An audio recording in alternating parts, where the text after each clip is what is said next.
stepping inside the principal's office, building community with the right synergy. Stepping. A lot of times this topic comes up with leaders. It's either met with It's a safe place to be, where leaders can be free. Come learn new lessons. gap is closing. Feel free Kids to are ask a question. increasingly involved with the learning. The principal's office. Inside the principal's office. Principal's office.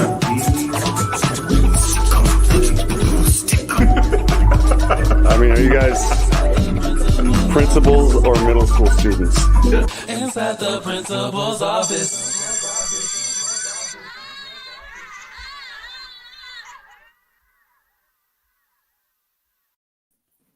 Good morning and welcome. Thank you for stepping inside the principal's office. My name is Michael McWilliams. All my friends call me Mac. I am a career principal in North Texas. I am finishing my 20th year as an elementary principal. I am the founder of thelearningleader.live and one half of an amazing team here with SchoolRubric.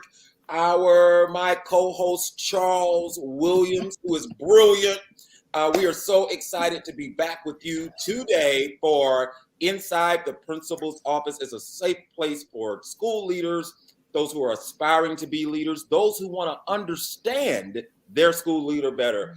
This is the place for you, and we are so happy to be with you today. Speaking of awesomeness, right below me, you. If this was the Brady Bunch, you would be Cindy. I don't know. Good morning. Do I get to call you Mac too? Am I your friend? Yes, please call me Mac. Wonderful. Good morning, Mac. Good morning. Thank you for introducing me. Thank you for being here. My name is Charles Williams, one half of this wonderful duo. And I'm a principal in Chicago. I do not have 20 years in. I'm approaching 20 years in education, but nonetheless, I learn and get my fill from Mac each and every single time we connect. So thank you for being here. I'm also the host of the Counter Narrative podcast, one half of this, and Mac and I, along with Rob, are co-authors of an amazing book. So thank you for being here this morning. As we go throughout the show, we want to know that you're here. So please make sure that you stop by, you say hello, you say good morning. And of course, throughout the show, please make sure that you are chiming in. We want to hear questions from you as well as your responses, your ideas. There's just 4 of us here, but we're building a community of leaders. And so we want to hear from you as well. Just because you may not be on the show doesn't mean you can't be part of the show.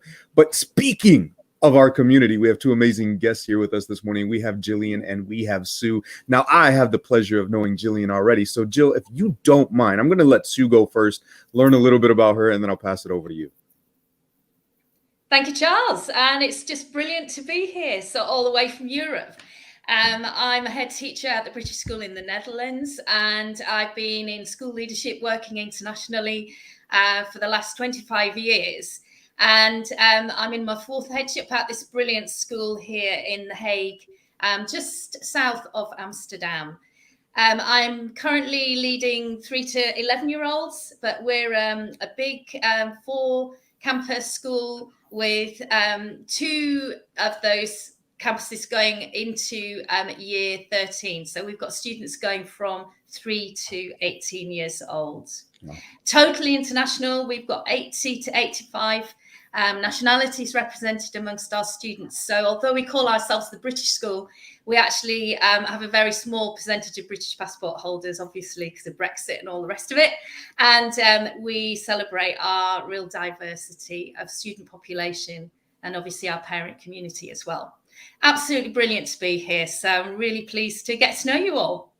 Thank you for being here, Sue. It sounds like an amazing school. Every time we have an international leader, I'm like, we got to book a field trip. We got to come see you. Absolutely. Yeah. Close to an airport. Maybe we could talk to Wallace about will SchoolRubric send us? We got to get there. We'll talk about that. Why not? Start a revolution. Go for it. Jill, tell us a little bit about yourself. Well, good morning, everybody. What great energy this morning. I mean, I'm so excited to be in the principal's office. Probably the first time I've not been nervous to be inside the principal's office. And I love how at the beginning y'all said, are you middle schoolers or principals? Because, I get that. We are in education. We are kind of all over the place. But I am Jillian DuBois, and I am a veteran educator, I guess. I've been in education for over 20 years. Right now, I currently teach second grade, and my littles are my heart. I also am a children's book author and illustrator and publisher, and the optimistic originator of my own little imprint, Imparted Joy, LLC. Very nice. Very nice. At some point, I think before the show is over, definitely make sure that we plug your book, share it with us. So that way the people here know how to find that and see some of the amazing work that you're doing. Okay. Definitely. I always learn from all of you, and I'm looking so forward to learning from you again today. I know from time to time, I just want to explain my behavior. People will see me with my eyes down. It's because I look in the chat, and I want to make sure that we are communicating with everyone who is joining us. And those of you who are joining us, no matter where you're joining us, if it's YouTube, if it's Facebook, we want you to share. We are trying to build a robust community of school leaders. I believe that the most critical issue that we have right now in society is leadership. And if we could get this leadership thing fixed, oh, wow, what a wonderful world we would live in. I want to talk to you a little bit today about the format of our show. There are some regulars who are getting on, and we know that but there may be someone that's getting on for the first time. We have 2 discussion questions that we will ask today, centered around the theme. Today, we're talking about student behavior initiatives. We are going to discuss those. Those of you who are watching, you, of course, can put comments in the chat. And there are times that we will most definitely field your questions. I do want to say this is a limited time, but these conversations, we want to go beyond the first and third Saturday of the month. We have a closed Facebook group inside the principal's office, and we invite all of you now to join that group, because whatever we do not get to discuss here, any question that you do not get to ask here, we can take that right to the Facebook group, and we can continue to learn from each other. So with that, we're going to jump right into this discussion with our discussion question number 1.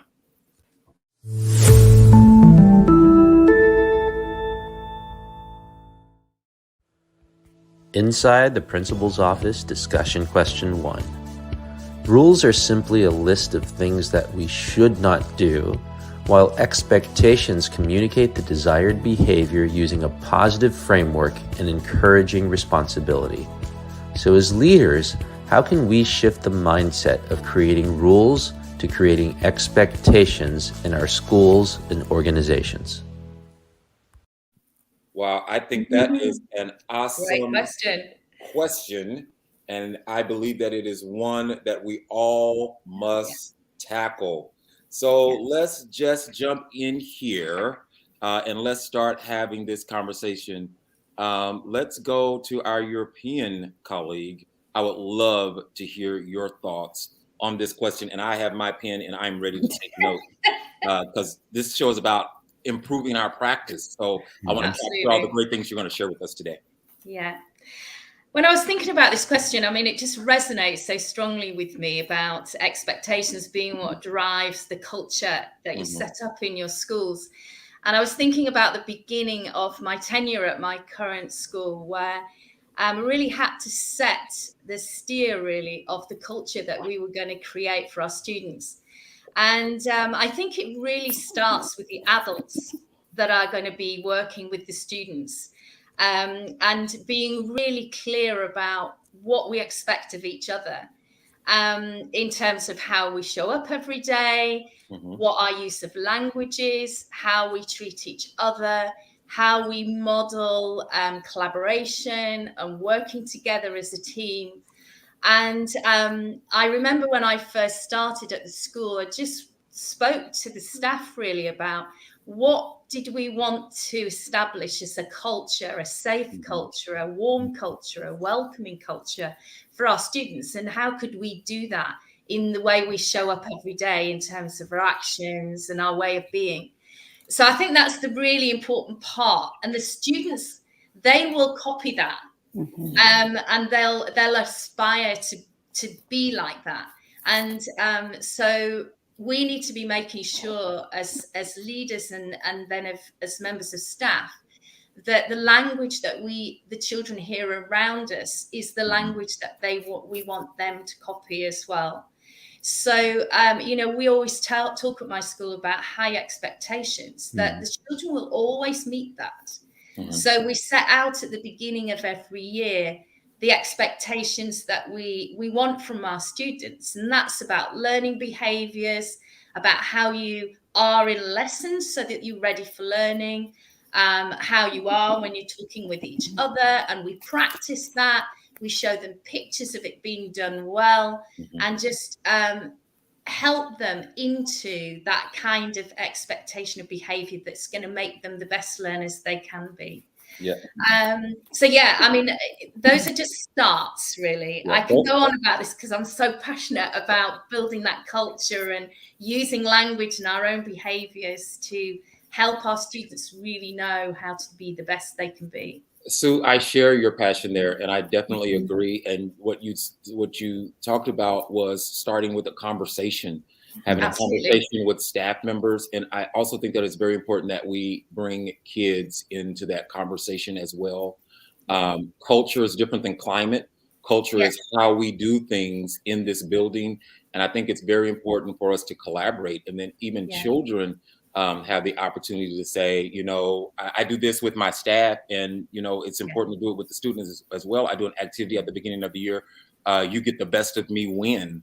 Let's have the conversation. If you want the best me to show up every day, you get the best of me when you talk to me this way. This is the way the environment is.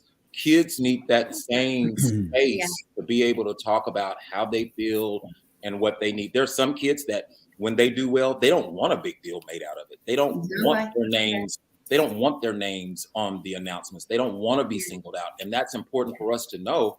But let's have those conversations. If we want the best of you every single day, what do I need to do? It's all about building community, and it's all about building relationships where we know what each other, what we need to do well. Jill, hop in here. What are your thoughts on this question? Well, I'm so glad to be part of this because Sue, you and I, we could be soul sisters because that is exactly. I'm sorry. That is exactly the way I run my classroom. That's exactly the way. But I've learned. I mean, I was not always that teacher, and I think you have to start out by changing that mindset that you are not the king of the kingdom, and that you are not in charge of your classroom. Yes, you are building that community, and we're working together. And, kids do expect rules. They come in and they want rules. They want healthy boundaries, but it doesn't have to be do this, don't do this, do this, don't do this. So over the past probably 5 or 6 years, I have been able to transition that mindset. And I've said to my students, I'm like, all right, first day of school, here we go. Here's, our board. Let's come up with our expectations. And they're like, what are those? And I'm like, well, let's think about that. What do I want you to do? So, instead of having, stay in your seat, raise your hand to go to the bathroom, right now, we've changed to be kind, be responsible, be brave, be intentional. And, those are our rules, and they are plastered on our bulletin boards, and they are, every day we talk about them. We do a little thing every day called we ROAR, ROAR, which is an acronym for, were we responsible today? Were we on task? Were we aiming high? Were we respectful today? So, when we model those things for them, just like parents, because we are parenting them, basically, we are parenting them. And the character that we're building today is going to make for a stronger student. So I think when we model those character traits and we model that healthy mindset and create that community together, I think that is what kind of builds everything in your classroom to be healthy and successful. So. Right. I love that. At our school, we have the big 3 that's attached to our mission statement. And, we're going to do these things. This is what we want to accomplish. And we're going to do that by being safe, being kind, and ready to learn every day. And so, again, we have that conversation, safe, kind learning. What does that look like? What does that sound like? What things will you be saying? What things will you be doing? And we're all learning. So as a teacher, if I'm safe, kind, and learning, what things am I going to be saying? What things am I going to be doing every single day? Let's go to the great state of Illinois. So I've been listening. Enlighten us, sir. Well, you know, what I'm hearing a lot is this idea about power, right? Yeah. So it's like rules equate power. It's I've created these rules in place for you. You must do these things that I've created, and I've stripped that away. And yet we talk about student agency. But how can you have agency when you don't have a voice in that space? Right. And expectations equate collaboration. And so, you know, one of the things in this shifting of the mindsets, this is something I try to do with our staff, right? We say these are our non-negotiables. These are the things that we must have. But how is that going to look? How are we going to get there? And then we create these expectations to say, what is that going to look like for all of us? That's not just you. That's not just your students. That's for all of us. In the same way that I'm going to expect you to adhere to those things, that isn't the teacher expectation. This is a school-wide expectation. So when we talk about, you know, being accountable, right? That's one of our things. Regardless of intent, we need to be accountable for the impacts of the decisions that we make. Staff, that means you, that means the students, that means me as the leader of the building. We must all collaborate in this. And so I think it's really hard because most of us have come from a space where we're accustomed, right, in school to being told what to do. Right. Yeah. And now we're trying to shift that to saying, well, how do we do this? Give me feedback. And it's a struggle. It's a struggle for teachers. It's a struggle for students to say, well, I've never had this before. But I think the more we do it, the more we create these environments and the more we make this the norm, not just in our own schools, but across, you know, the country, across the globe, right? We start to shift these things. And I think we need to really focus in on the outcomes. There are many people out there who are like, no, I need to tell students they don't know better. I need to tell them. And for us to say, look, this is what we're doing in our schools, and here's our discipline. It's non-existent or very minimal, whatever it may be, but it works. And I think that's one of those big things. So I know we're moving forward here. So before we jump in, I think we have a question from the audience as well. So there we go. So it says, how do we stop the negativity and burnout when we expect more and more from our teachers and leaders? That's a great question. Yeah. So we'll open it up. Anybody want to jump in? Go, Jillian. This one was huge for me, you know, because I think we all say, oh my gosh, we're so stressed, we're so tired. But, you know, if we just kind of let some of those things go that really aren't that important and are minimal, let those go and focus on the things that are more important, right? So when we talk about burnout and stress, it's like, okay, so what is causing your burnout and stress? It's not the kids, right? So, you know, and we do have to collaborate with each other. And there are teachers, and Charles, I think you're right. We're in the minority when we think about a growth mindset and when we think about shifting, you know, to expectations and healthy boundaries instead of hard, fast rules. You know, because we grew up in an area and in a time when that was just what we did. We followed the rules. We knew our teacher was in charge, but letting them have voice and choice is so important. But I feel like, honestly, this has been the best year of my teaching career because I have let so many things just go. Yeah, I'm tired. Yeah, I'm stressed out. But we can empower each other by just being positive, being joyful, telling those things that are happening that are wonderful in our classrooms. Let's celebrate every little thing that we can. And that just resonates. It'll explode. It will just keep rippling if we let that. I think that we're all burnt out, but when you really think about it, we're really feeling it because things are different. But when you really reflect over my 20 years as an elementary principal, I've always been burnt out and I've always been tired. It's now the source is different. So I think it kind of feels a little different because the sources and the reasons are different. I think one of the most powerful things that we can do has already been said, and that is continue a conversation and have a dialogue. And we know these new challenges are coming at us. We need to be focused on our mission, and we need to decide that we've already had a conversation about why we're here, why we exist, our mission. We already know our vision, what we are working on to become in the future. So when all of these things come, we need to keep our mission and vision in mind. We need to make a list of all the things we're being asked to do and rank them from what things are closest to our fundamental purpose. And these are the things that we're going to commit to do every day.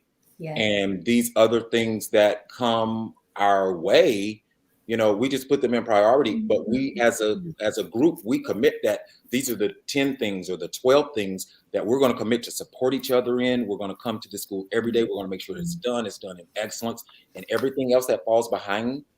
We'll work 18-hour days to get everything in, but we need to make a commitment to, we cannot let quality tier 1 instruction fall by the wayside. We cannot let restorative practices and discipline and communicating regularly with our parents, we cannot let that fall. We cannot stop using data binders. We need to identify what is at the heart of the work, and let's just focus and do that, and let the noise be the noise.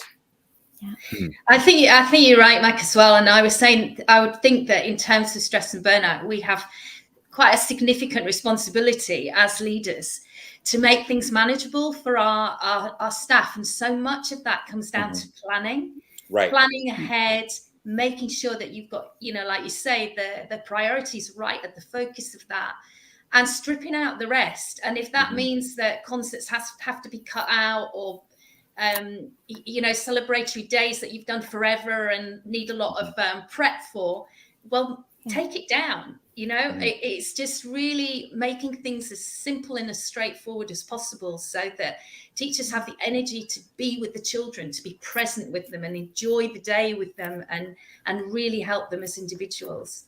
So I would say that stress and burnout is a real thing in our profession, and we can't ignore it.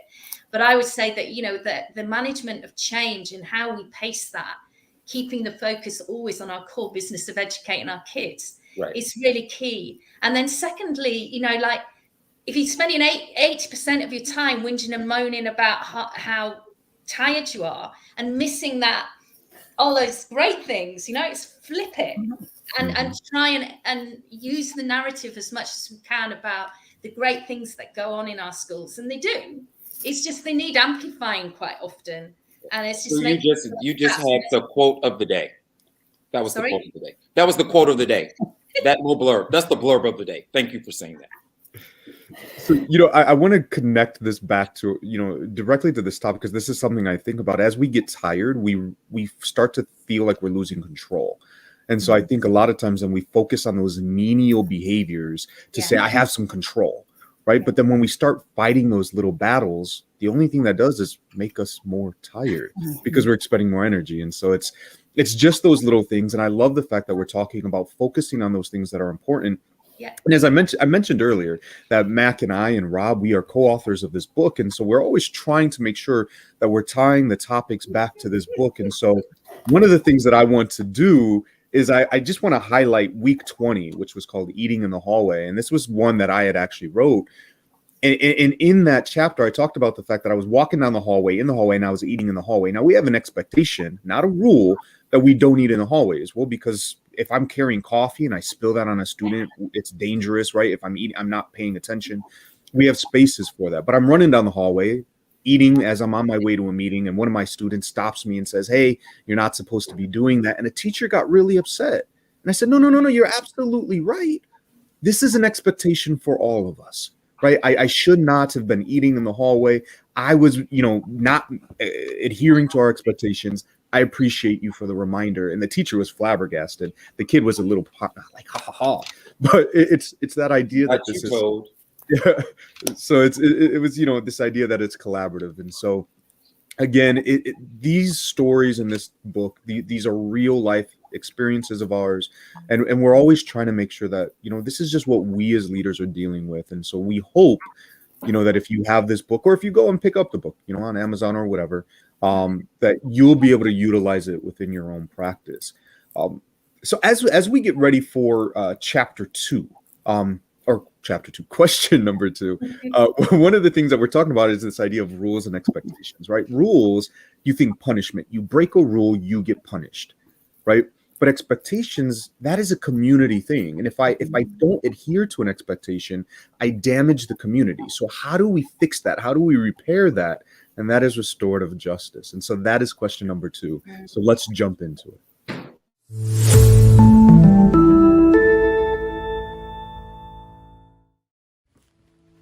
Inside the principal's office, discussion question 2. Some examples of restorative practices include effective statements, community building circles, small impromptu conferencing, and setting classroom agreements or norms. What has been your experience with restorative practices, implementing elements of this methodology, and educating your community? It's a great question. And I know that this is a thing, but it shouldn't just be a thing. It should be part of what we do. And so, Sue, I appreciate you jumping in last time. So, Joe, I'm going to come to you with this one. Well, I honestly believe that at the heart of restorative practice, it has to come without shame. I feel like there are so many educators and leaders that, when we call students out for misbehaving or for something that they shouldn't be doing, it just causes them, you see them shut down. You see that shame, you see that, oh my gosh, they're yelling at me, they're telling, and I think when we redirect that and we actually look ahead of time and look ahead as to what is really happening, what is starting to escalate, and stopping it before it actually gets to a point that it does cause a disruption in the classroom. Sometimes you can, sometimes you can't.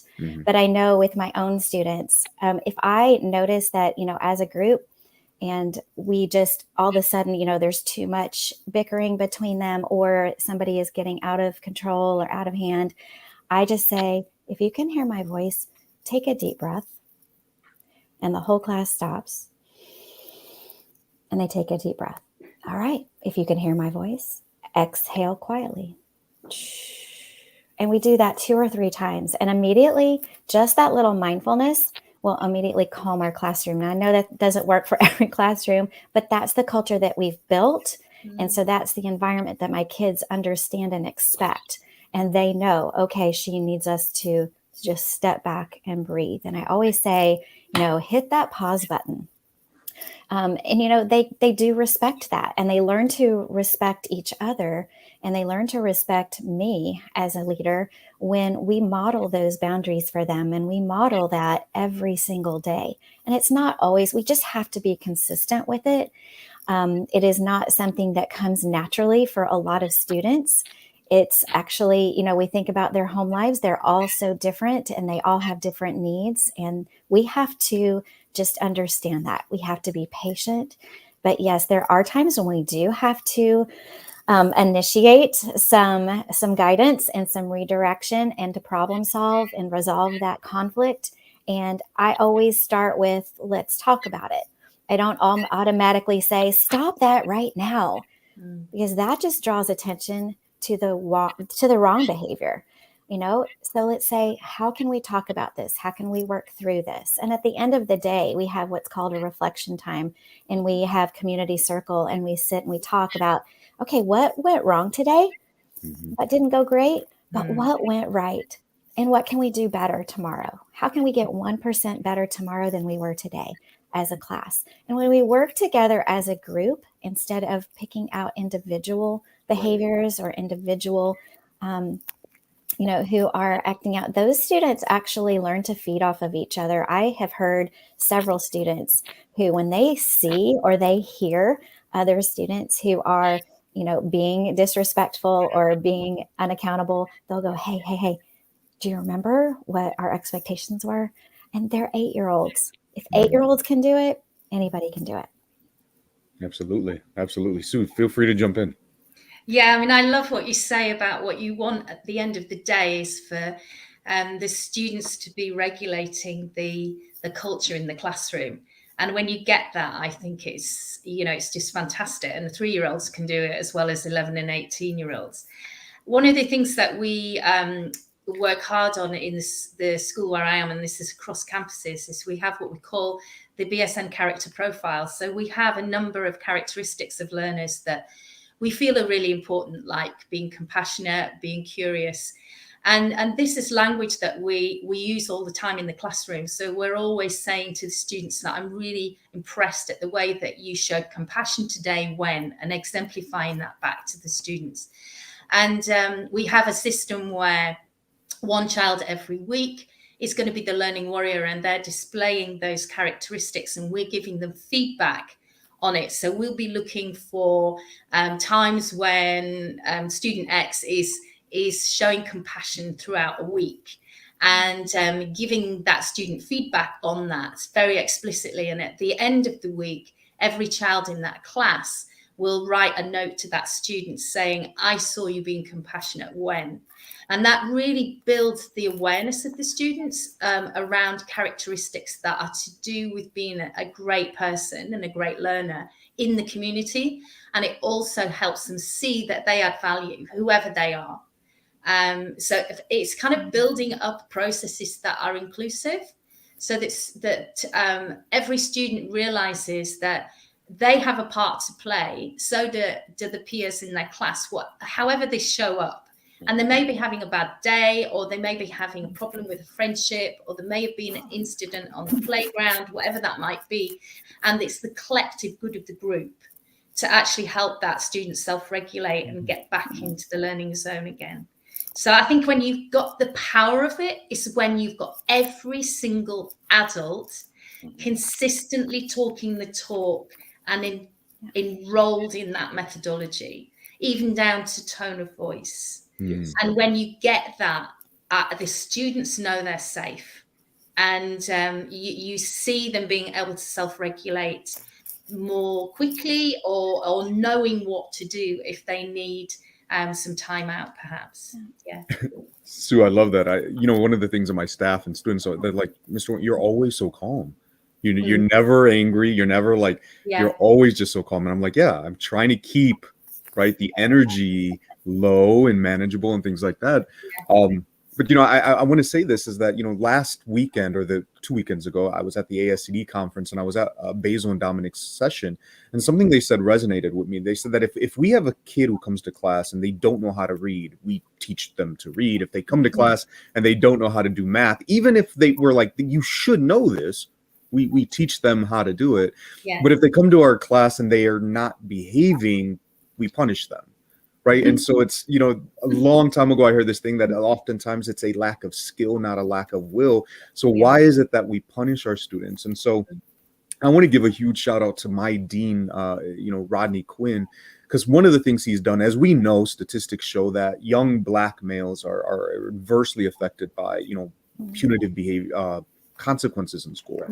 And so one of the things that he has done is he has created a boys group. And so they meet regularly and they discuss some of the behaviors in the school. And so the powerful part about this, as both of you talked about earlier, was that we had an issue with two of our young men in 4th grade, and they were downstairs kind of having a conversation, and one of our 8th graders popped in and he said, I've got this. Right. And he kind of walked them through that. And we just sat back like, okay. And it's not about punishing behaviors. It's about you've caused harm, right? You've disrupted our expectation.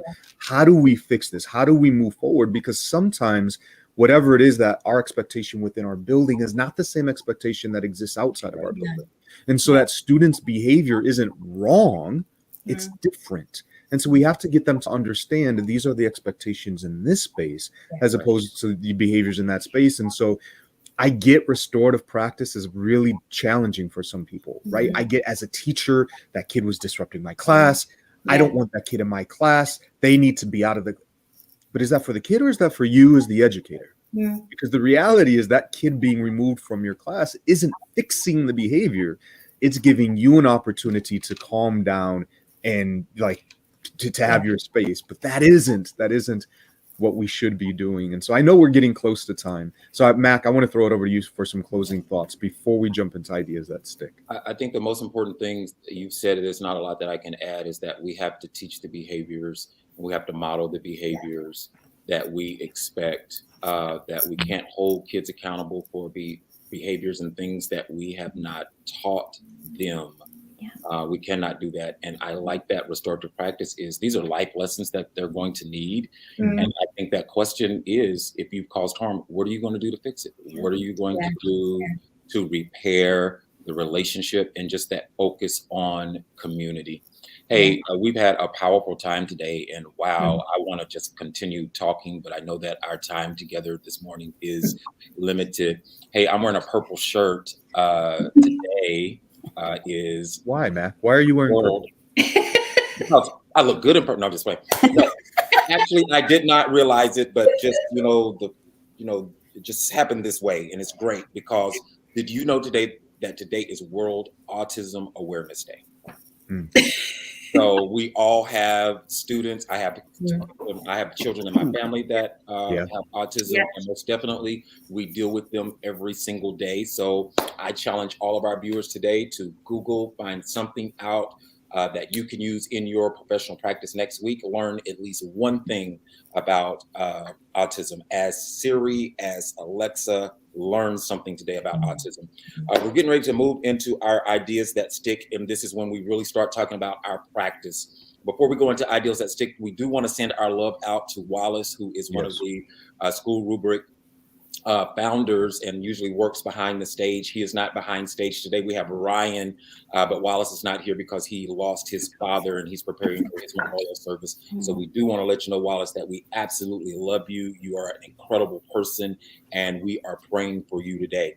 So our idea that stick, what are you doing as a leader to model the expectations you have for your students and teachers? Let's get some ideas that people can utilize on this next week. And for me, my idea that stick is coming up, and I'm going to read it to you. My idea stick: prioritize relationships and hold everyone accountable for collective commitments. Hey, relationships, that's the currency that we use in schools and to create a culture. A culture does this. Culture is what we do, how we do what we do.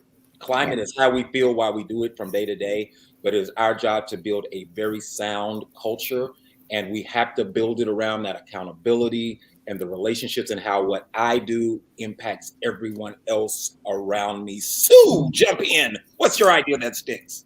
Well, mine's about modeling. So make sure that you are modeling consistently in every interaction, the language that you want to hear from the students and from the teachers, and the behavior as well. So yeah, it's just being around the children and modeling that back to them all the time. Excellent. Jill? Yes. I'm pink. I love that pink. Well, okay, this is a non-negotiable, honestly, for me. And I try to let other, peers and colleagues know this too, but this is, don't take time to create your culture. Make time to create your culture. Every single day, look for the needs, look for ways to address them, and make time. Wonderful, wonderful. So I'm going to close this one out. And very similar to Sue, it's just, I tell my staff, treat your students the way you want me to treat you, right? And then I treat them the right way, regardless of how they treat their students, because some are still struggling with that. But like we just said earlier, it's all about teaching people how to adhere to those norms and expectations that we believe. So I model that in everything that I do. I don't get angry at the school. I don't yell at people. I really treat my staff and my students in the exact same way, because in the end of the day, we are all people and we all deserve to be treated with respect. And so that is what I tell them. I said, it doesn't matter if you're 72 or 7 or 2, right? We are all people and we all deserve to be treated with respect. And I am going to be the center of that and model that at all times, regardless of who you are or what you have done. An amazing conversation. Thank you so much for being here. I know student behavior is a big topic, and I'm sure that we've only touched the surface. So again, as Matt pointed out earlier, please make sure that you join us in our Facebook group and we could continue this conversation, because I am sure there are points that we have not touched yet, or you're just like, what happens when those things don't work, right? We've all had those. So Jill, Sue, I want to say thank you. But before we close out, I know we talked a little bit about this earlier. Matt pointed out that it is Autism Awareness Day, and our next topic is going to be on special education. And so we ask each week that our guests share a question that we could utilize in the next episode. And so now's that time. So Sue, if you wouldn't mind kicking things off, just Yeah. one question that you would have around the topic of special education. This is, how do you build an inclusive classroom where every student feels valued? Great question. Thank you. That's like a whole show, just that one question. Absolutely. Well, all right, Jill, don't worry. No, I'm joking. No, that covered it. We're done. No.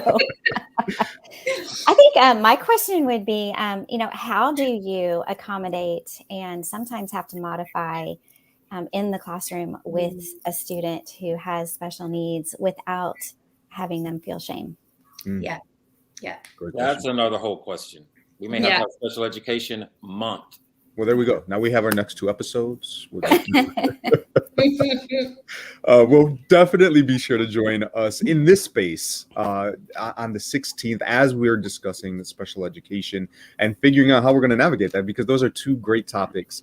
So we will definitely have an amazing conversation. So we welcome you back into this space on April 16th, same time, same space. Jillian, tell us your book. Plug your book. Oh, yes, Jill. Okay, let me grab it. So as Jill's grabbing, no, go ahead. So as Jill's grabbing that, again, just make sure that you follow SchoolRubric in case you missed this, in case you saw one of us tweet it out. Make sure that you follow SchoolRubric across all of their social media outlets, and of course, make sure that you share this episode with your friends and peers. So Jill, tell us a little bit about your book. Very quickly. Well, since it is World Autism Day, Awareness Day, this is the newest book that I have written with Molly Schaefer. And Molly is a person with autism, and I am a mom of a son with autism. And we wrote a book together called Destiny's Amazingly Different Dreams. And it actually is Molly's story about how she really feels like everybody deserves a chance to be heard and to be seen and to be accepted for who they are. And it's one of our messages from our heart that we collaborated on. And we just want to share it with you. Get that on Amazon? Amazon, Barnes & Noble, Walmart. Perfect. I'm going to pick one up today. Thanks so much. Wonderful. Well, again, Jill, thank you for sharing. I am sure that people will enjoy that book. So thank you both for being in space. And if you are watching the show, if you're watching it later on, thank you for joining us once again for another, what I hope to have been an amazing conversation, something to lift you up, to fill you up this morning. So we will look forward to seeing you April 16th, right back here in the same space. Until then, take care. Bye-bye. Thank you for joining us. Bye, everybody. Bye. Thank you for watching SchoolRubric on YouTube. Make sure that you like, follow, and subscribe in order to stay looped in on all of our diverse collection of shows, interviews, panels, tutorials, and more from educators around the globe. And visit us at SchoolRubric.com for even more great content, such as our online articles, Interact magazine, featured podcasts, and more. Thank you.